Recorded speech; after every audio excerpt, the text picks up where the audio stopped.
आपल्या सर्वांना माझा नमस्कार. आपण सर्वजण ज्ञानेश्वरीचा म्हणजे भगवद्गीतेचा अध्याय 15वा पुरुषोत्तम योग हा आपण आता बघतो आहोत. आपण याच्यामध्ये तिसऱ्या श्लोकापर्यंत आलो होतो आणि तिसऱ्या श्लोकामध्ये भगवंत असं सांगतात अर्जुनाला की जे संसार वृक्षाचं जे झाड मी तुला सांगितलं होतं, त्याची जी कल्पना सांगितली होती, त्याचे मुळ वर आणि फांद्या खाली आहे आणि हा नाश करतायत ना असं मी तुला सांगितलं. सगळं मी तुला कळावं म्हणून सांगितलं. प्रत्यक्षामध्ये हा संसार वृक्ष निर्माणच झालेला नाही, ती केलेली कल्पना आहे. जसं त्यांनी सांगितलं की त्यामुळे तो जो संसार वृक्ष ज्याची आपण भीती घेतो आणि ज्याच्यामुळे आपण दुःखी होतो किंवा कधी आनंदी होतो आणि जास्त त्याच्यामध्ये गुरफटून जातो, हा जो संसार वृक्ष आहे, जसं लहान मुलाला आपण बागुलबुवाची भीती दाखवतो, त्यांनी जेवण करावं अभ्यास करावा म्हणून. पण आता त्याची भीती काढायची असेल तर बागुलबुवाला काय आपल्याला हाकलून द्यायला लागत नाही, कारण बागुलबुवा प्रत्यक्षामध्ये नसतोच. जर हाकलून द्यायचा कुठे प्रश्न येतो. असं ज्ञानेश्वर माऊलींनी ते उदाहरण दिलं. ते म्हणाले मग जो नाहीच त्याला नष्ट करणं किती सोपं आहे. तसा संसार वृक्ष नाव जे मी तुम्हाला सांगितलं की उलटा आहे, तो हा प्रत्यक्षामध्ये नाहीच आहे. तर ते तू समजून घे आणि पुढे ते या श्लोकामध्ये जे श्रीकृष्णाने सांगितलंय की संसार वृक्षामधून बाहेर कसं पडायचं ते पण ते आपल्याला सांगणार. आता ते काय म्हणतात पुढे समजवताना 218व्या ओळीमध्ये त्या पण 217व्या ओळीपर्यंत मागच्या वेळेस आलो होतो. 218व्या ओळीमध्ये ते सांगतात माऊली, अरे बाबा, स्वप्नातल्या गोष्टी जागेपणी काय करणार, तशी या वृक्षाची कहाणी दोघडीच मान. याखेरीज आम्ही ज्याप्रमाणे वर्णन केले त्याप्रमाणे याचे मूळ जर आढळ असते, हा जर खरोखर तसाच सत्य असता, हे अर्जुना कोणा मायेच्या पुत्राबद्दल उच्चित करणे संभव असते का? केवळ फुंकल्याने आकाश उडून जाईल काय? म्हणून अर्जुना, आम्ही ज्याचे वर्णन केले त्या संसार वृक्षाचे स्वरूप मिथ्या आहे, ज्याप्रमाणे राजाला कासकीच्या तुपाने मेजवानी द्यावी. मग आता माऊली काय म्हणतात की स्वप्न जसं आपण पाहिलं, स्वप्नामध्ये आपण बऱ्याच गोष्टी बघतो, कधी भीतीदायक असतात, कधी चांगल्या असतात. आणि जागे झाल्यावर लक्षात येतं की अरे त्याची तर आपल्याला भीती वाटत नाही.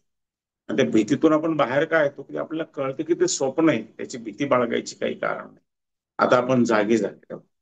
तसं अर्जुना हे तू लक्षात घे की हा संसार वृक्ष ही कल्पनेतली गोष्ट आहे.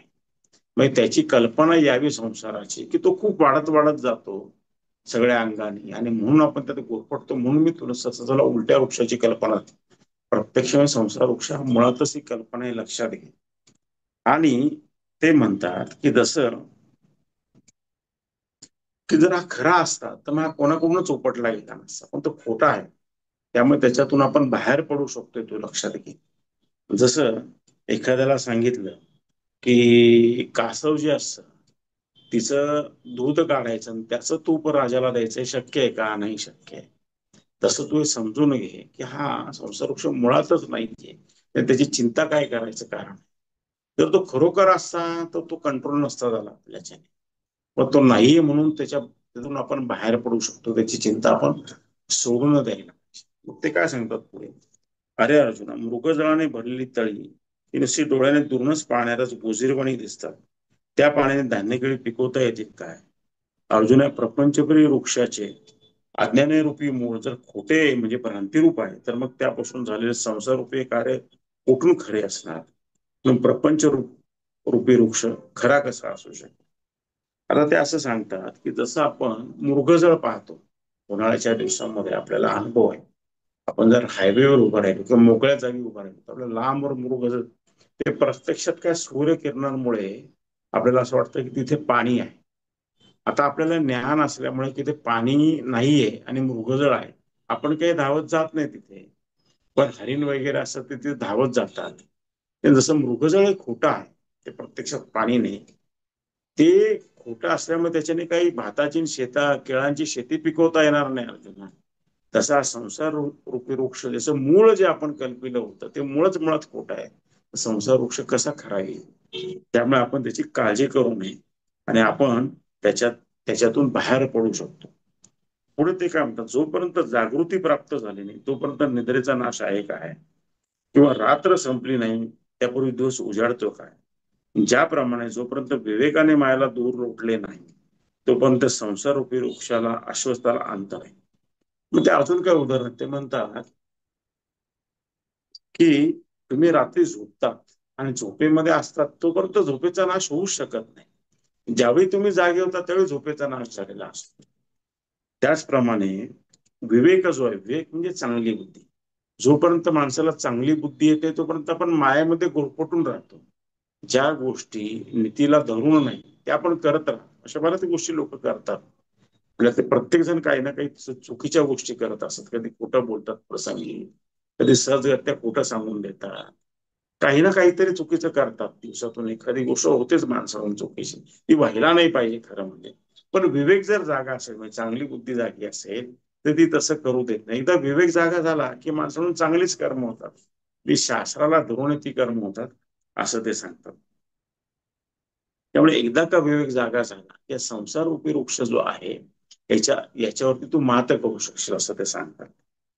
सोसाट्याने वाहणारे वारे जोपर्यंत शांत झाले तोपर्यंत सागरातले तरंग अनंतच भासणार. जेव्हा सूर्य मावळतो तेव्हा मृगजळाचा वास नाहीसा होतो किंवा दिव्याची ज्योत मालवल्याने प्रकाश नाहीसा होतो. आता माऊली काय सांगतात की तू एक लक्षात घे, सोसाट्याचा वारा जर वाहत असेल समुद्रावरती ते प्रचंड लाटा निर्माण होणार. त्या लाटा थांबतील का नाही, पण एकदा पण वारा थांबला रे थांबला की समुद्र शांत होऊन जातो. हे तू लक्षामध्ये घे. किंवा जोपर्यंत सूर्य आहे तोपर्यंतच मृगजळ जाईल, सूर्य मावळला की कसलं मृगजळ दिसणार आहे, हे तू लक्षामध्ये घे. किंवा दिव्याची ज्योत जोपर्यंत पेटलेली तोपर्यंत प्रकाश दिसणार, एकदा का ती विझली की अंधारच दिसणार. म्हणजेच तुला याचा अर्थ अर्जुन असा आहे की जोपर्यंत विवेक येत नाही आपल्यामध्ये तोपर्यंत आपल्याला संसार रूपी वृक्ष दिसणार. एकदा का आपल्यामध्ये विवेक जागा झाला की तो विवेक काय करतो की आपल्यामध्ये चांगली बुद्धी आणतो. विवेक म्हणजेच चांगली बुद्धी. आणि मग आपल्याला भान येतं हे जे परमेश्वराची, परमेश्वर काय आहे आणि प्रत्यक्षामध्ये हे सगळी सृष्टी चालते कशी याचं एकदा भान आलं किंवा संसाराची भीती किंवा संसारामध्ये गुरफटणं हे आपलं निघून जातं असं ते सांगतात. आणि बहुतेक साधक काय करतात, ते जे प्रश्न करतात, कोण विचारतात गुरुना, ते काय विचारतात, माझ्या घरामध्ये असं झालंय, मग अमुक हे ऐकत नाही, मग ते मुलगा ऐकत नाही, मग कधी नवरा ऐकत नाही, मग यांच्या ऑफिसमध्ये असं झालं, मग ते तिकडे असं झालं, आमच्या सोसायटीत हा प्रॉब्लेम आहे, आमचं कम्प्लिशनच बिल्डर देत नाही, त्यामुळे आम्हाला महानगरपालिकेची घरपट्टीच लागली नाही, त्यामुळे अचानक दंड होईल, काय करू. काही ना काही ना काहीतरी संसाराचे प्रश्न त्यांच्या भोवती हे नेहमी, एक सोडवला की दुसरा, दुसरा सोडवला की तिसरा. जसं समुद्रामध्ये एक लाट येते मग दुसरी येते मग तिसरी, लाटा संपतच नाही. आता हवा चालूच आहे तर लाटा संपतील कशा. हवा संपल्याशिवाय लाटा संपणार नाही. तसं विवेक जागा झाल्याशिवाय या संसार वृक्षाची जी भीती किंवा त्याच्यामध्ये गोरफट नाही हे संपणार नाही. त्याप्रमाणे मूळ अज्ञानाला खाऊन टाकण्याकरता भक्कम पायावर ते ज्ञान दृढ अप्रोक्ष रूपाने उभे होते तेव्हाच्या संसाराचा अंत एरवी नाही. मग माऊली म्हणतात की जेव्हा ते संसार वृक्षाचं मूळ जे आहे ते मूळ जे आहे ते आपण खाऊन टाकलं पाहिजे. कशाने खायला पाहिजे तुम्ही, ते जे ज्ञान जे आहे ज्ञान एकदा प्राप्त झालं आणि ते दृढ अशा पायावरती ज्ञान जर भक्कमपणे रोवलं गेलं तर संसाराचं मूळ जे आहे ते वर उगवणार नाही. आणि मूळच नाही तर संसार वृक्ष कुठून आला हे आपण लक्षात घ्यायला पाहिजे. आणि मग त्यावेळी संसाराचा अंत निश्चितच आहे हे तू लक्षामध्ये घे. पुढे ते म्हणतात त्याचप्रमाणे हा संसार वृक्ष अनादि असा जो शब्दाने व्यवहार होतो तो देखील आरोप नाही, तर त्या संसार वृक्षाच्या वस्तुस्थितीला अनुसूनच ते म्हणणे. कारण प्रपंचरूपी वृक्षाच्या ठिकाणी वास्तविक यत्किंचितही जर सत्यता नाही, मी त्याला अस्तित्व नाही, तर त्याची सुरुवात कशी असणार आहे. तर ते काय सांगतात की हा संसार वृक्ष जो आहे हा आपण म्हणतो वास्तविक नाही, हे खरं आहे का, तर तो जो सुरूच झालेला नाही तर त्याला अंत आहे असं आपण कसं म्हणू शकतो. ते मूळ नाही आणि त्याला काहीच नाही. पण हे तुम्हाला तोपर्यंत कळत नाही जोपर्यंत तुमच्या मनामध्ये भ्रम आहे. तो भ्रम घालवण्याचं काम प्रामुख्याने गुरु करतात. गुरु त्याच वेळी करू शकतात हे काम ज्यावेळी शिष्य हे ऐकण्याच्या स्थितीमध्ये असतो.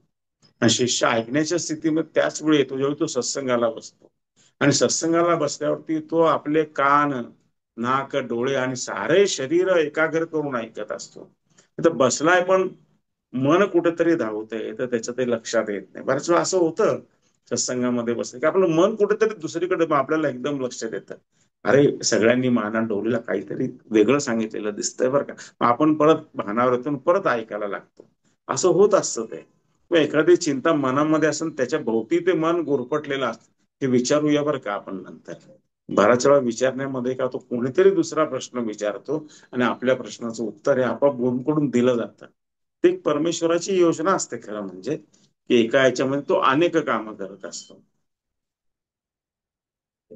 पुढे माऊली म्हणतात, वास्तविक ज्यापासून जो कोणी पदार्थ प्रकट होतो त्याला आरंभ म्हणणे शोभते. तर जो परमार्थिक सत्तेने नाहीच तो कोणापासून झाला म्हणा, तो जन्मत नाही आणि त्याचे अस्तित्व नाही, त्याची कोणती आई म्हणून सांगावे. अर्थात हा संसार वृक्ष अत्यंत भावरूपानेच अनादी आहे. मग ते काय म्हणतात माऊली, की कोणीतरी कोणापासून निर्माण झालं तर आपण सांगू शकतो. म्हणजे एखाद्या मुलगा एखाद्या आईच्या पोटी जन्माला आला, आपण सांगू शकतो याची आई आणि याचे वडील आहे आणि ते त्याचे आजोबा आहे आणि त्यांचं मूळ गाव तिकडे होतं. जर तो कोणापासून जन्मालाच आला नाही, त्याचं मूळ काय सांगणार आणि त्याचं सत्य काय सांगणार. तसा संसार वृक्ष हा जन्म. पण लोक काय म्हणतात साधारणपणे, की हा फार जुना आहे मागच्या काय, तर त्यांना त्याचं ज्ञान नाहीये, त्यांना माहितीच नाहीये किंवा कोणापासून जन्माला आलेलाच नाही, आणि म्हणून लोक तसं बोलतात.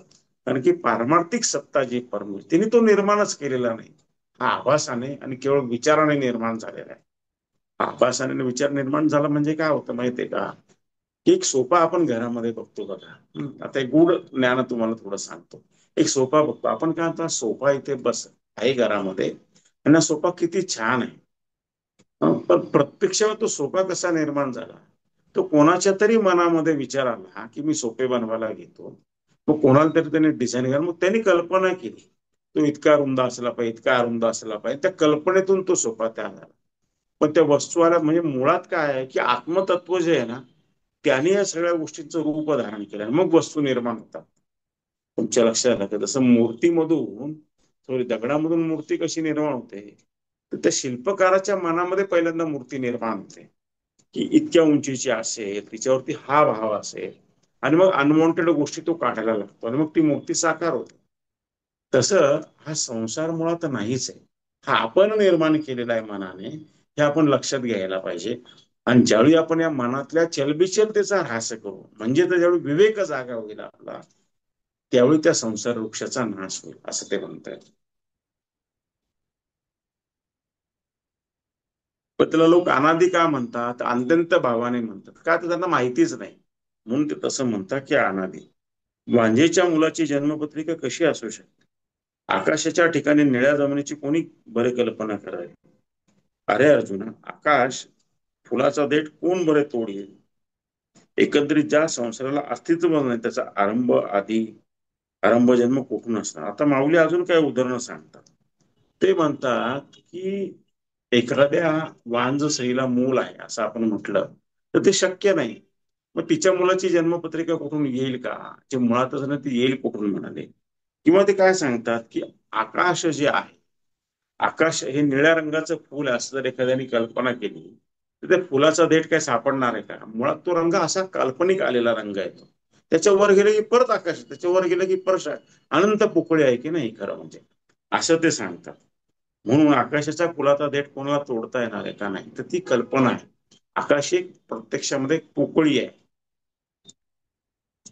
म्हणून हा जो संसार अस्तित्वातच नाही तर त्याला आधी अंत आणि मध्य कुठून असणार आहे, हे अर्जुन हे तू समजून घे.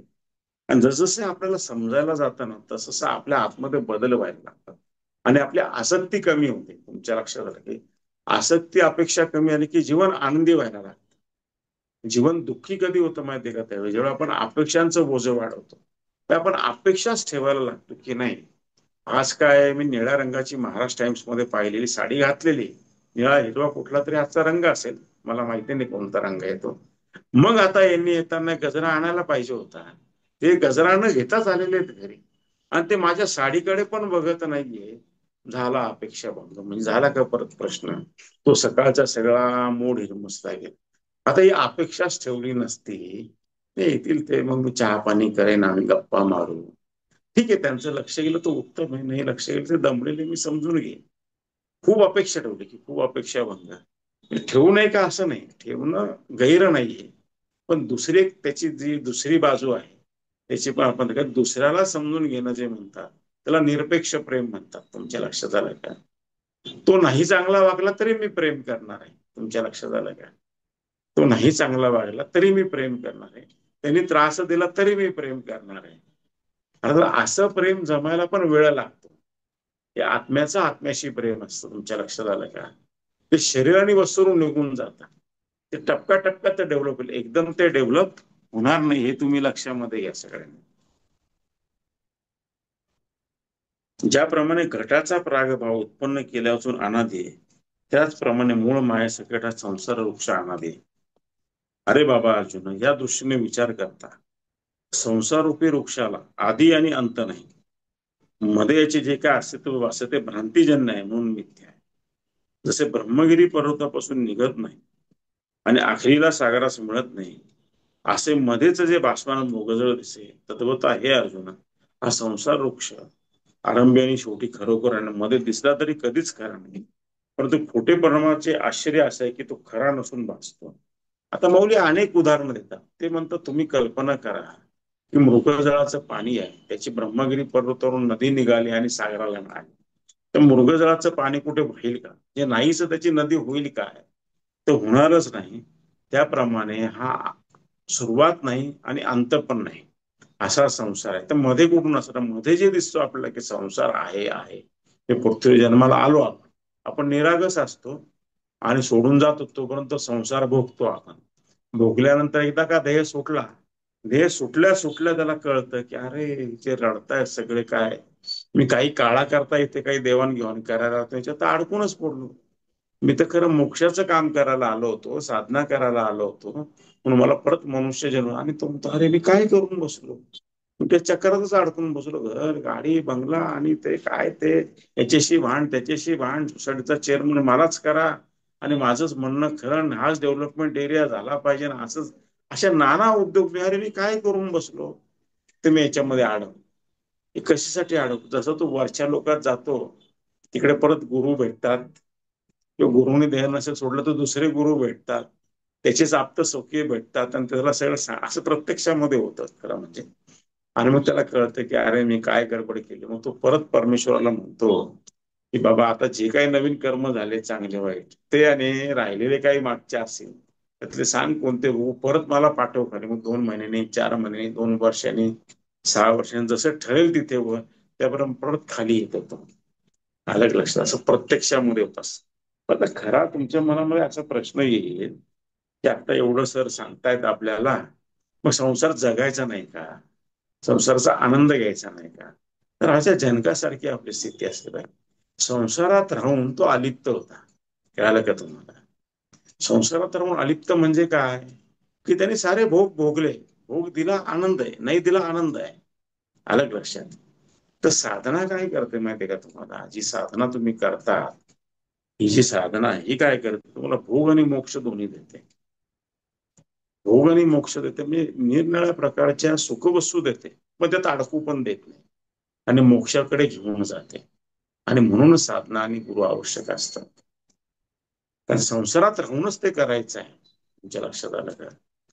म्हणून गौतम बुद्ध म्हणतात मधला मार्ग स्वीकार, एकदम टोकाचा नका घेऊ.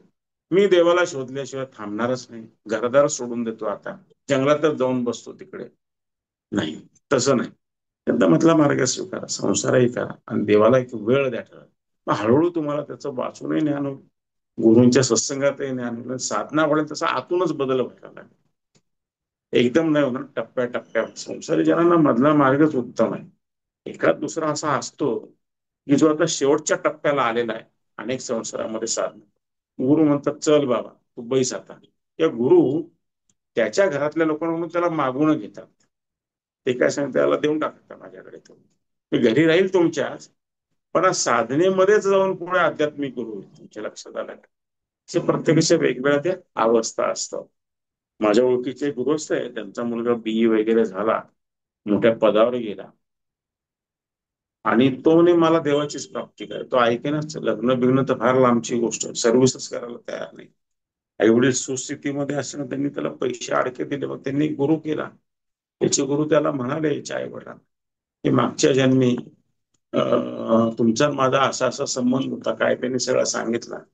याने तिथे काही काळ साधना केली, पुढे मग हिमालयात गेला. आता त्याच्या वडिलांची माझीही भेट नाहीये, त्याची पण भेट नाही. कधी भेटला तर माहिती नाही देवाची काय इच्छा आहे. कारण अनेक गुरु हे काम करतायत, सारे एकच आहेत अर्थात, प्रत्येकाची प्रत्येकाकडे वर्णी लावलेली असते, पण असे पण घटना आपल्याला ऐकायला मिळतात.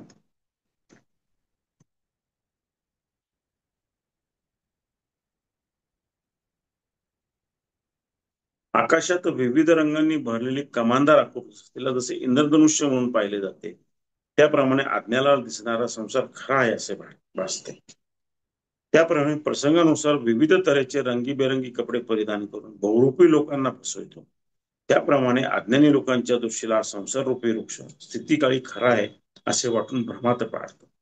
तर माऊली म्हणतात की पावसाळ्याच्या दिवसामध्ये आपण आकाशाकडे पाहिलं तर कधी कधी आपल्याला असा सप्त रंगांचा एक पट्टा दिसतो. ते इंद्रधनुष्य असतं. खरं काय झालं असं ते कॉम्बिनेशन मध्ये तयार झालेलं असतं. अलग लक्षात, तर ते काही खरं नाहीये. ते कसं तयार झालं आपल्याला माहिती, ते काय कायम राहणार नसतं, तिथे तात्पुरतं आलेलं असतं. ते आपण म्हणतो काय कायम राहील का, लहान मुलगा विचारतो कायम राहील का. ते जसं आपल्याला कळतं त्यानुसार ते म्हणतात की रंगीबेरंगी कपडे घालून बहुरूपी जसा लोकांना फसवतो, त्याप्रमाणे संसारात आलेला हा जो माणूस आहे, संसार वृक्षाला खरं मानून असं म्हणतो की अरे हा सारा खरंच आहे, त्याच्यामध्ये जो गुरुपटून जातो. काय त्याला ज्ञान झालेलं नसतं. ज्ञान ज्याचं होतं त्यावेळी आपल्याला कळतं की नाही बाबा, आता आपण याच्यातून बाहेर पडलं पाहिजे.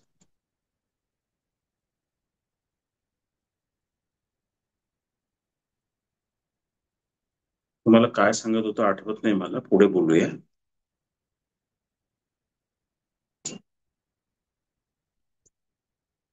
पुढे माऊली म्हणतात संसार केवळ भासमान आहे असे नाही, तर क्षणिकही आहे. आकाशाच्या ठिकाणी नसलेला निळापणा केवळ दिसत असेल तर तो तसा दिसेना, पण ते दिसे क्षणिक आहे, कारण तो उत्पन्न होतो आणि लगेच संपतो. स्वप्नातील वस्तू खोट्या असतात असे गृहीत धरले तरी पण ते एकसारखे स्थिर आहेत का, अर्थात क्षणिकच. त्याप्रमाणे हा प्रपंच मिथ्या आणि अधिक क्षणिक आहे. म्हणून फलाच्या अपेक्षेने तो रिकामाच आहे, व्यर्थ आहे. तर माऊली काय सांगतात की स्वप्नामधल्या गोष्टी आपल्याला माहित असतात की त्याची जरी भीती वाटली तर त्या क्षणिक आहेत, त्या कायमस्वरूपी नाहीये. हे माऊली आपल्याला सांगतात. त्याप्रमाणे ते काय म्हणतात की हा प्रपंच जो आहे हा मिथ्या आहे, तात्पुरता आहे. किती केला तरी आपण गोरफटत जातो. म्हणजे पूर्वी चाळीत राहत असतो, नंतर म्हणतो आता जरा मोठ्या घरात भाड्याने जाऊ, तिथे गेल्यानंतर म्हणतो अजून 1 BHK घेऊ, तो झाला की म्हणतो 2 BHK घेऊ, मग म्हणतो नाही आता रो हाऊस पाहिजे, ते झाला की म्हणतो आता बंगला पाहिजे, बंगला आला की तो म्हणतो आता स्विमिंग पूल तर याच्यामध्ये नाहीच बंगल्यामध्ये, अनेकच कार पार्किंग आहे. हे असं तो मिथ्या आहे, वाढतच जातो, संपतच नाही. आणि दुसरं काय लक्षात येतं माहितीये का, की जे समाधान आहे, समाधान हे खरं त्याच्यामध्ये नसून भगवंताच्या नामामध्ये असतं, साधनेमध्ये असतं. एकदा ते समाधान कळालं मग याच्यातून माणूस थोडा डिटॅच व्हायला लागतो जरा. पुढे ते काय म्हणतात की फळाच्या अपेक्षेने जर विचार केला तर तो मिथ्याच आहे.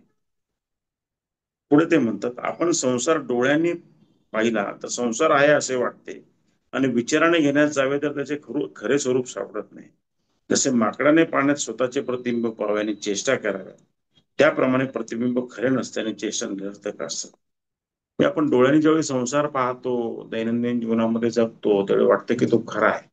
पण ज्यावेळी विचार करायला लागतो तर माऊली म्हणतात की तो निरर्थक आहे असं लक्षात येतात. एखाद्या माकडासारखं झालंय, माकडांनी पाण्यात स्वतःचं प्रतिबिंब पाहायचं तळ्यात, आणि ते खरं समजून त्याच्यावर चेष्टा मस्करी करायची. पण प्रत्यक्षात ते त्याच प्रतिबिंब असतं, त्याच्या लक्षात येत नसतं. तसा तो प्रकार आहे. लाटांचे उठणे आणि नाहीसे होणे ही त्वरा कमी आहे. विजेचे चमकणे आणि लोटणे हे देखील कमीच आहे. त्याच्यापेक्षा विश्वभासरूपी वृक्षाचे प्रकट होणे आणि लयाला जाणे अतिजलद वेगाने आहे. हे माऊली सांगतात की या संसारामध्ये इतक्या गोष्टी घडत असतात सातत्याने. आपण बघतो, जसं आता मी काही दिवसापूर्वी बघितलं, एक माझ्याच ओळखीमधले गृहस्थ आमचे खूप पैशा करता त्यांनी धावधाव केली आयुष्यभर, आणि चांगले पैसे साचवले, रगड पैसे साचवले, रगड. ज्याला म्हणता येतात, खूप प्रॉपर्टी घेतल्या. एके दिवशी फोन आला की सकाळी व्यायाम करताना ते अचानक स्वतःवर खर्च काही केला नाही बरं का, फार खर्च नाही केला, अचानक गेली. आणि मग असं जे संसारामध्ये होत राहतं आपल्या, की हे कर ते कर ते कर ते कर ते कर, मग इतके बदल संसारात होत राहतात. आज आहे तो उद्या नाही, उद्या होता तो परवा नाहीये. तर वस्तूंच्याही बाबतीमध्ये तसं, जसं आता पाऊस खूप पडतो आपण बघतोय, पावसाने का हाकार केलाय. तर माऊली म्हणतात की एखादी वीज येते क्षणार्धात आणि निघून जाते, किंवा लाटा येतात आणि जातात, त्या अगदी क्षणापुरता येतात आणि जातात.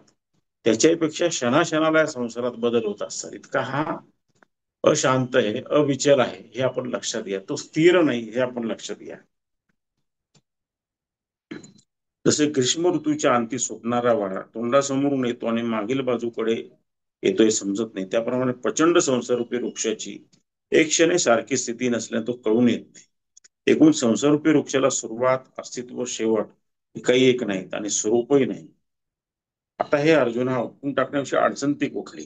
मग ते म्हणतात, ग्रीष्म ऋतूमध्ये हवा जोरात येते आणि लगेच दुसऱ्या बाजूने निघून जाते, पकडता येत नाही ते आपल्याला.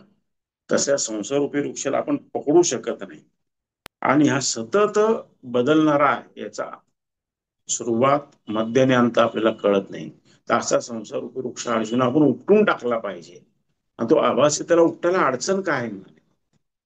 घोरपडतोय घोरपडतोय आणि हा जन्म घेतला, तो जन्म घेतला, तो जन्म घेतला, चालूच आहे चालूच आहे, संपतच नाही. किती जन्म घेतो आपण, एका पाठोपाठ एक, एका पाठोपाठ. म्हणजे संपणार कधी? उठून टाकला पाहिजे, असं ते सांगतात. मग त्यानंतर अजून अस्तित्वात नसलेला संसार वृक्ष केवळ आपल्या अज्ञानामुळे वाढले, त्याचा आत्मज्ञानाच्या कुऱ्हाडीने बाजूला तोडून काढ. अर्जुना, केवळ आत्मज्ञाना वाचून जितके उपाय करशील, तर पहिली गोष्ट, ते सर्व उपाय अज्ञानाच्या विरोधी नाही. दुसरी गोष्ट, संसाराच्या अनुकूल होत आहे.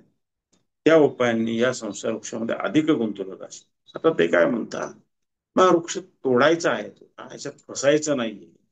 तर काय करायला? आत्मज्ञानाची कोराड घे, म्हणजे आत्मज्ञान प्राप्त कर. आत्मज्ञानाची कोराड घे म्हणजे आत्मज्ञान प्राप्त कर, आणि त्याच्याने घाव घाल, म्हणजे हा संसार वृक्ष तुटून पडे. पण तू दुसरे काय उपाय करायला गेला संसार रूपी वृक्षाच्या, तर ते उपाय त्या संसाराचा हा जो वृक्ष त्याच्या विरोधात नाही, त्याच्या बाजूचेच. उपाय करशील त्याच्यात गोरपडतो, उपाय करशील त्याच्यात तू करत राहशील, पण तुला लक्षात की तू गोरपडत गोरपडत चाललेला आहे. एकच केवळ उपाय की आत्मज्ञान प्राप्त कर, ती आत्मज्ञानाची कोऱ्हाड प्राप्त कर, म्हणजे एका गावात दोन तुकडून संसार वृक्ष निघून जाईल, हे तू लक्षामध्ये येईल.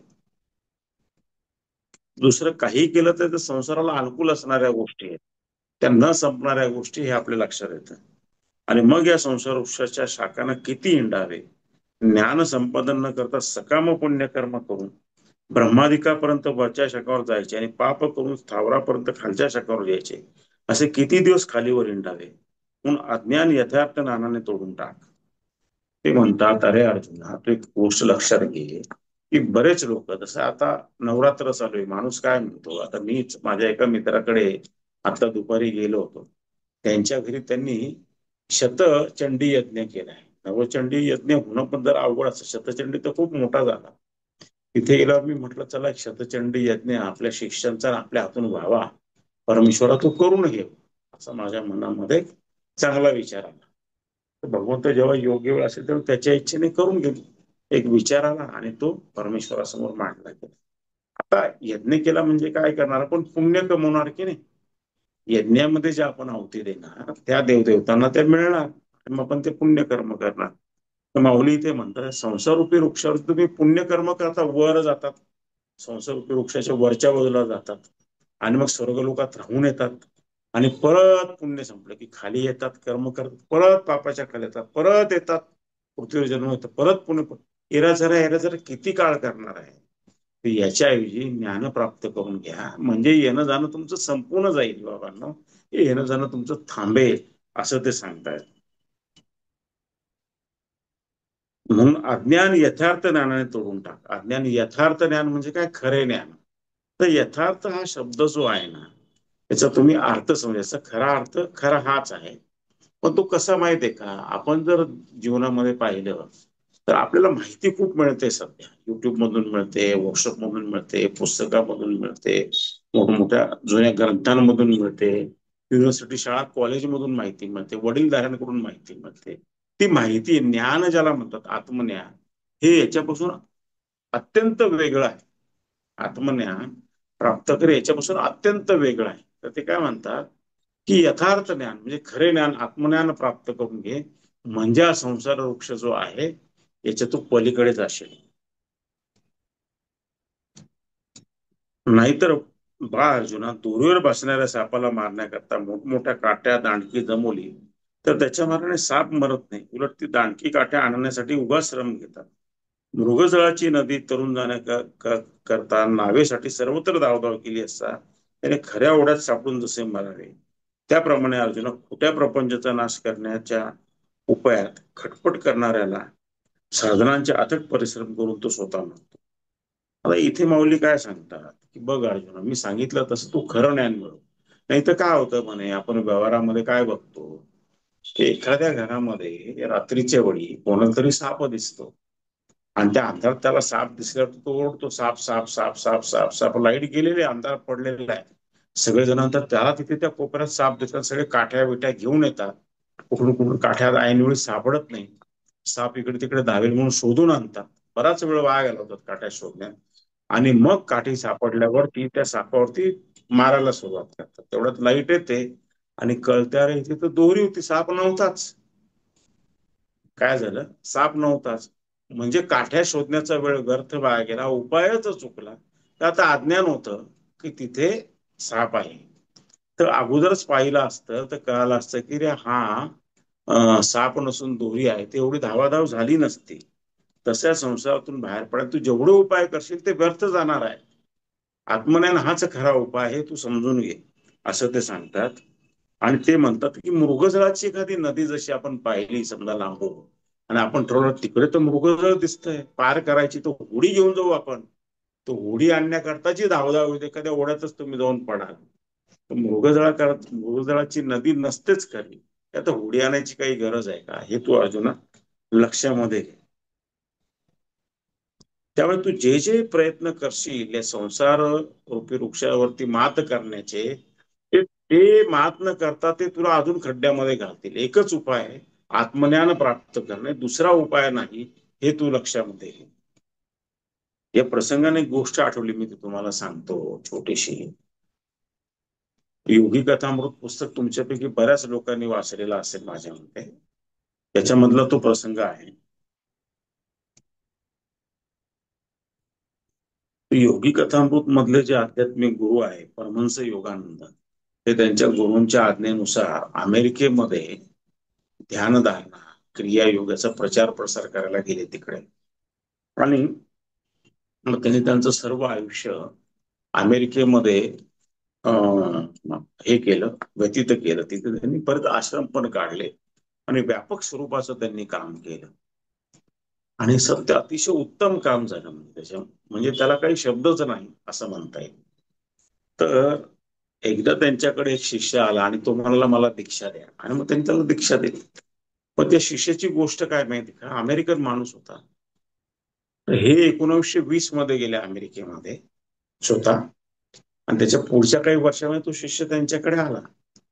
पण त्याच्या अगोदर म्हणजे 18व्या शतकाच्या शेवटाला स्वामी विवेकानंद तिकडे गेले होते, कुठे, अमेरिकेमध्ये.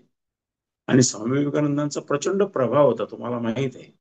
आणि ते एक मोठे आध्यात्मिक गुरु होते. तर त्यांना एक माणूस भेटायला आला आणि तो म्हणाला की मला तुम्ही शिष्य करून घ्या तुमच्या. तर त्याला कळालं होतं की आत्मज्ञान प्राप्त केल्याशिवाय या संसारातून पण बाहेर पडणार नाही. हा, तो म्हणाला की मला तुमचा शिष्य करून घ्या. तर स्वामी विवेकानंद त्याला म्हणाले की मी तुझा गुरु नाही. त्याने मग माझा गुरु कोण आहे म्हणे, तुझा गुरु तुला भेटेल म्हणाले योग्य वेळेला. मला कसं कळेल म्हणे, तो ज्यावेळी तुला भेटेल त्यावेळी तुला एक चांदीचा पेरा देईल. त्याच्यानंतर काही वर्षांनी, मध्ये बरेच वर्ष गेले, आणि हे ज्यावेळी तिकडे अमेरिकेत गेले आणि काही भेटवस्तू लोकांना नाही, आणि त्याच माणसाला त्यांनी चांदीचा पेला दिला. हा, आणि त्याला एकदम जाणवलं, अरे आपल्याला काही वर्षापूर्वी त्यांनी असं सांगितलं, तुम्ही मला शिष्य आहात तेव्हा मी करून घेतो म्हणे, मी तुझ्या करताच आलो. हे सांगण्याचा हेतू काय नाही, हे खूप गूढ आहे. मी तुम्हाला सांगायचं काय, हा कुठेतरी तुमचा माझा आपल्या सगळ्यांचा ऋणानुबंध आहे.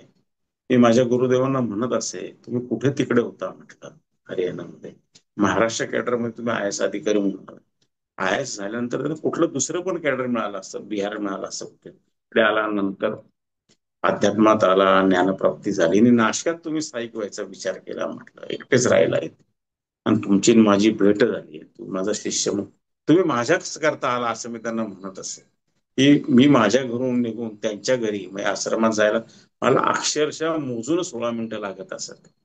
किती 16 मिनिटं. फोन उचलायचं, विचारायचं तुम्ही हात काय येऊ का आता, बस एवढंच माझं काम असेल. गाडी काढली की जाऊन पोहोचलोच आपण. इव्हन असं व्हायचं बऱ्याच वेळा की ते जे सिग्नल असायचे सगळे सिग्नल मला मिळालेले असायचे, 2-3 सिग्नल. सांगण्याचा हेतू काय, ज्यावेळी झाड बहरतं आणि त्याला खूप फळं फुलं येतात, भाग्य उदयाला आलं की अशा घटना घडतात. आपण त्याचा लाभ करून घ्यायला पाहिजे. तुमच्या लक्षात आलं का? एक गुरु काय सांगतो की जे मिळतंय ते घ्या तुम्ही आणि त्याचा लाभ करून घ्या. आणि म्हणूनच लाभ करून घ्यायचा म्हणजे काय करायचं आहे, आत्मज्ञान मिळवायचं म्हणजे साधनेला वेळ द्यायचा, संसार करायचाच आहे, उत्तम करायचा आहे. संसार इतरांना उत्तम करून दाखवायचा आहे, अतिउत्तम करून दाखवायचा आहे, पण साधना पण उत्तम करायची. आणि मग असं काही ते जीवन बहारतं आपलं की विचारूच नका. पुढे काय म्हणतात माऊली ते आपण पाहूया. म्हणून बा अर्जुना, स्वप्नात झालेल्या शस्त्राच्या जखमेला जागे होणे हाच उपाय. तसेच या अज्ञानरूपी मूळ असलेल्या संसाररूपी वृक्षाचा छेद करण्याकरता आत्मरूपी आत्मज्ञानरूपी हेच अंतिम उत्तम शास्त्र आहे. परंतु तेच ज्ञानरूपी शस्त्र लिलेने फिरवता येईल असे त्या बुद्धीला वैराग्याचे नित्य नव्हे कोणत्याही निमित्ताने ऱ्हास न पावणारे अभंग बळ असावे लागेल. त्या माऊलींनी गुपित सांगितल्या. ते काय सांगतात त्यात गुपित एवढ्या वेळ त्या संसार वृक्षाचं वर्णन त्यांनी केलं. तो 250 ओव्या त्यांचं वर्णन चालू होतं. आता ते त्याच्यावरचा उपाय सांगतायत. काय सांगतात ते त्याच्यावरचा उपाय सांगतायत. जसं एखादा लहान मुलगा असतो, तो आईच्या खूप मागे लागतो, खूप मागे लागतो, ती त्या मुलाकडे गाडी, तशी मला गाडी पाहिजेच, रोज धिंगाणा घालतोय घरात. आई त्याला नाना प्रकार, तो ऐकतच नाही. असं 15 दिवस जातात. आई त्याला सांगते आता तुला गाडी देईन मी. पण तो काय केलं म्हणजे गाडी दिला तर आई म्हणे सांगेन ना तुला, संध्याकाळी सांगते. संध्याकाळी विचार आई म्हणजे तुला उद्या सांगेन. तुझं काही संपतच नाहीये, मला गाडी पाहिजे म्हणजे पाहिजे. माई आपल्या मिस्टरांशी बोलते आणि ते त्याला संमती देतात. आणि मग दुसऱ्या दिवशी सकाळी तो मुलगा शाळेत येते, म्हणते आता आई, तो म्हणतात आई ते जेवण खाऊन बाजूला राहू दे जरा जरा, मला पहिल्यांदा मला सांग तू मला गाडी कधी. अरे एक सोपा उपाय आहे म्हणे. पण तो काय उपाय, काय नाही, मी सांगते तसं तू वागायला सुरुवात कर. रोज आलं पाय तोंड तू प्रार्थना म्हण, वेळच्या वेळी अभ्यास कर, खेळाच्या वेळी खेळ. नुसता खेळात गेला की तिकडेच रमून जाऊ नको, अभ्यास विसरून जाऊ नको. असं केलं तुझा तो पहिला नंबर आला वर्गात, हा, किंवा पहिल्या 5त आला तरी चालेल. तुझ्यामध्ये ती क्षमता आहे, मी तुला गाडी घेऊन देणार. तू म्हणजे मग आता परीक्षा कधी, ती मध्ये आली ना परीक्षा महिन्यावरती, आता ती झाली की तुला गाडी मिळणारच आहे. मग चला आता गुरु किल्ली सापडली, आता आपण अभ्यासाला बसायला पाहिजे. आणि तो मुलगा वळणाला लागतो आणि पुढे त्याला गाडी पण मिळते आणि नंबरही येतो त्याचा. तसं आता एवढं भला मोठं वर्णन केल्यानंतर संसार वृक्षाचे अनेक उदाहरण सांगितल्या माऊली आपल्याला हळूच त्याची किल्ली सांगतात. ते काय सांगतात किल्ली सांगताना, ते म्हणतात की बाबा हा जो वृक्ष आहे याचा जर तुला छेद करा, आत्मज्ञान रूपी कुऱ्हाडच तुला पाहिजे. आणि आत्मज्ञान रूपी कुऱ्हाड कशी मिळेल तुला, नुसतं ऐकून मिळेल का नाही, तर ती जी तुला मिळवायची असेल आणि ते आत्मज्ञान रूपी कुऱ्हाड मिळतं, तिला फिरवता यायला पाहिजे. झाड तर कापायचंय, तो कुऱ्हाडे फिरवता यायला पाहिजे की नाही. ही जर फिरवायची असेल तर तुझी जी बुद्धी आहे त्या बुद्धीला वैराग्याचं अंकुर येऊ दे. आणि ते अंकुर कसे होते, नित्य असू दे, ते लगेच निघून नको जायला. म्हणजे काय याचा अर्थ, वैराग्याचा अंकुर म्हणजे काय, की सतत मौज मजा पाहिजे, सतत मौज मजा पाहिजे. याच्यातून बाहेर पडणे म्हणजे वैराग्य. वैराग्याचा अर्थ असा नव्हे की संसार सोडून भगवे कपडे घातला आणि गेला जंगलात. तिथं वैराग्याचं एकदम टोकच आहे. वैराग्य म्हणजे काय, किती हवं आणि किती नको याचं आपल्याला भान असणे. म्हणजे मी आता व्हॉट्सअप पाहिलेला आहे, माझा आता पाहून झालाय चहा पिताना, सकाळचा पहिला चहा झालेला आहे. पूर्ण सांगितलं आंघोळ न करता पण तुम्ही ध्यानाला बघ. पण मी बघतोच आहे थांबलं पाहिजे कुठेतरी, म्हणजे याला म्हणतात वैराग्य. तुमच्या लक्षात आलं, पाहुणे आले आता, रोज आपण रात्री झोपण्यापूर्वी ध्यान करणार आहे, मग त्यांचं जेवण झालंय, आता त्यांना आईस्क्रीम पण खाऊ घालून झालंय, तरी या सिनेमाची चर्चा, त्या सिनेमाची चर्चा, राजकारणाची चर्चा. अरे बसा रे, आपण कुठे रात्र फार मोठी, थांबा कुठेतरी, आजची आपली साधना करायची. तर तुम्ही कुठेतरी ते वैराग्याचा कोम येऊ द्या तुमच्या बुद्धीला, आणि तो वैराग्याचा कोमाला निस्तेज नका हो, तो वाढवू द्या तुम्ही, म्हणजे मग ते बॅलन्स होईल. बरं, घरी गंमत काय असते माहितीये का, ज्यावेळी आपण साधनेमध्ये येतो ना असं, आणि साधनेमध्ये रत होतो, मग तिचे सातत्य ठेवतो, एक्सेप्शनल केस समजू शकतो मी, तर त्यावेळी काय होतं की आपली कामं तो परमात्मा स्वयंपूर्तीने आपोआप करायच्या योजना पण आखतो. तर आपल्याला जाणवतं, अरे सहजता जीवनामध्ये माझ्या आलेली आहे, ही सहजता सहज आलेली, काय जाणवतं आपल्याला, सहज आलेली, आणि मग त्याचा आनंद मिळायला लागतो, त्याच्या लीला आपल्याला दिसायला लागतात. सुचिताताईंनी आपल्याला काही वारीमधले प्रसंग सांगितले, की तुमच्यापैकी काही जण मला फोन करून त्यांच्या जीवनात घडलेल्या घटना सांगतात, तर असं करायला असं झालं, इतके सहजगत्या ती कामं होती. तर परमेश्वरावरची श्रद्धा, नितांत श्रद्धा, अलग लक्षात, सबुरी वाट पाहण्याची इच्छा, आणि सातत्य सातत्य सातत्य, आणि मग या घटना घडल्या, ते वैराग्य गरजेचं आहे. वैराग्य जर गरजेचं नसेल तर ज्ञान कसं प्राप्त होणार, आणि म्हणून वैराग्य पाहिजे. नाही तर आज छान पदार्थ झालाय, हडपतोय, इतका हडपतोय की काही विचारूच नका. पोट असं काही भरलं आहे की नंतर डुलकीच लागली, ध्यान 2-4 मिनिटं लागले, नंतर उशी घेतली आणि आडवेच होऊन गेलो आपण, सकाळीच जाग आली, अलग लक्षात, किंवा रात्री अति जेवलो, आज पहाटे जागच नाही आली. हे सगळं होत असतं, म्हणून कुठेतरी तो बॅलन्स हा आपण आणि वैराग्य प्रत्येक गोष्टीमध्ये, किती प्रमोशनच्या पाठीमागे धावायचं हे वैराग्य आहे, कुठल्या गाडीवर थांबायचं हे वैराग्य आहे, किती मोठ्या घरावर थांबायचं हे वैराग्य आहे, असं प्रत्येक गोष्टीमध्ये ते वैराग्य आहे. वैराग्याची सोपी वाक्य म्हणजे किती हवं आणि किती नको हे आपल्याला आपलं कळलं पाहिजे. एखाद्याची वैराग्याची कल्पना जरा लांब असेल, आपली जवळ असेल, प्रत्येकाने ती ठरवायला पाहिजे आणि ते करायला पाहिजे. आणि माऊली काय म्हणता, की हे वैराग्याचा जो हा नवा कोम आलाय बुद्धीला तुमच्या, तो ऱ्हास नको व्हायला पाहिजे कुठल्याही निमित्ताने. आणि त्याला कसं बळ असलं पाहिजे, अभंग बळ असलं पाहिजे, भंग न होणारं बळ असलं पाहिजे. आपण काय म्हणतो, मी अभंग ऐकले तुकाराम महाराजांचे, म्हणजे काय की ते चिरतन आहे, त्यांनी जे लिहिलं ते चिरतन आहे. ते किती वर्षापूर्वी लिहिलं, माऊलींनी किती वर्षापूर्वी लिहिलं, ते काय म्हणतो आपण ते अभंग, का तर ते भंग नाही, असं अभंग वैराग्य यायला पाहिजे असं त्यांचं म्हणणं आहे. वैराग्याचा उठाव झाला म्हणजे कुत्रे जसे खवखवणारे अन्न ओकून टाकून मोकळे होते, त्याप्रमाणे वैराग्य धर्म अर्थ व काम या तिघांना टाकून जाते. अर्जुन हे वैराग्य इतके प्रबळ आणि समर्थ झाले पाहिजे की प्रत्येक पदार्थाचा अत्यंत वीट या. तर माऊली काय म्हणतात की असं वैराग्याचा ज्यावेळी शरीरामध्ये उठाव होतो, बुद्धीमध्ये उठाव होतो, त्यावेळी काय होतं की जसे कुत्रे असतात, ते जेवतात आणि त्यांना जेव्हा असं वाटतं की आता नको मला आहे जेवण, सगळे उकारी करून निघून जातात ते. हे अति टोकाचं उदाहरण माऊली का देतात की आता अति पोट भरले, खाऊन खाऊन कंटाळा आलाय, ते सगळं बाहेर पडून जातं.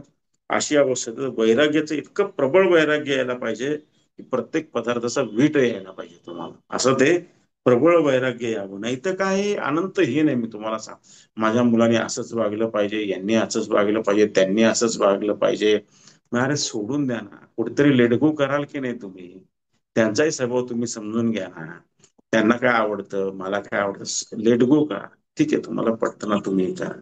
प्रत्येकाची क्षमता असते एखादं काम करण्याची, एखाद्याला जमतं, एखाद्याला नाही जमत, कुठेतरी समजून घ्या समोरच्याला, म्हणजे तुम्हाला त्रास होणार नाही. नाही तर काय, रागा करतात, ध्यानाला बसलं ते सगळे विचार आठवतात डोक्यामध्ये, आणि मग गुरुंना सांगतात, अहो काय झालं, मला ते विचार थांबतच नाही, डोळे बंद झाले, ध्यान लागले, पण विचार, अरे पण बाबा तू दिवसातले 24 तास कसे घालव त्याकडे तू बघतच नाही, प्रत्येक ठिकाणी मी चालू आहे, तर कसं काय होणार आहे ते. तुमच्या लक्षात आलं का. बरेच जण म्हणतात रात्री झोपच येत नाही नीट. अरे पण तुम्ही दिवस चांगला घालवला, भरपूर कष्ट केले, इतरांना पीडा नाही दिली, तर रात्री झोप येणारच आहे ना तुम्हाला शांततेपणे. हे काय सांगायची गरज आहे का. हे सूर्यप्रकाश इतकं स्वच्छ आहे की ते रात्री झोप येणारच आहे आपल्याला.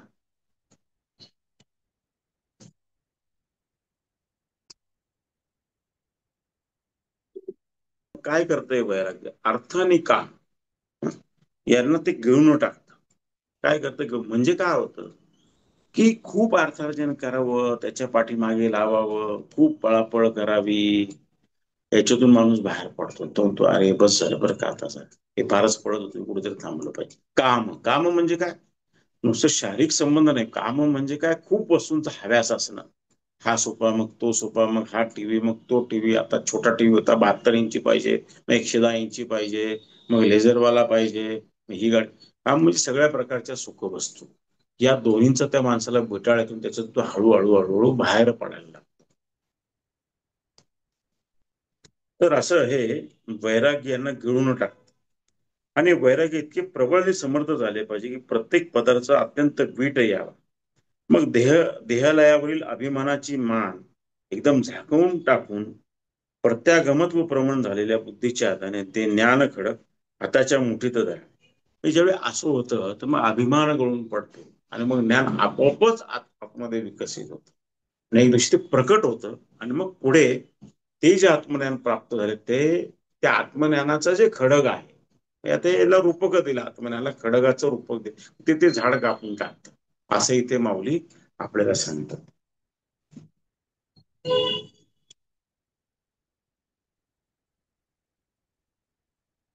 पुढ्या वया बाकी, पण पुढच्या वेळेस घेऊया, कारण काय समजणं महत्वाचं आहे, नुसतं संपूर्ण अध्याय महत्वाचं नाहीये. तर आपण थांबूया. तुम्ही आलात आणि फार शांत चित्ताने ऐकलं आणि नवरात्रीचे अतिशय छान आणि दिवस चालू आहे आणि त्या पिरियड मध्ये आपले भगवद्गीता ऐकली जाते, वाचली जाते, त्याचं चिंतन आणि मनन होतं. याच्यासारखं अजून सुंदर ते काय. हं? मी तुमचे सर्वांचे आभार मानतो, तुमच्या हृदयातल्या कृष्णाला वंदन करतो आणि भगवतीला अशी प्रार्थना करतो की असाच सत्संग निरंतर राहू दे आणि आमच्या जीवनामध्ये बदल करून घे. आम्हाला धैर्य दे, शांती दे, समाधान दे आणि वैराग्य रूपी समृद्धी पण दे, अशी मी तिला प्रार्थना करतो. जय श्रीराम. जय श्रीराम.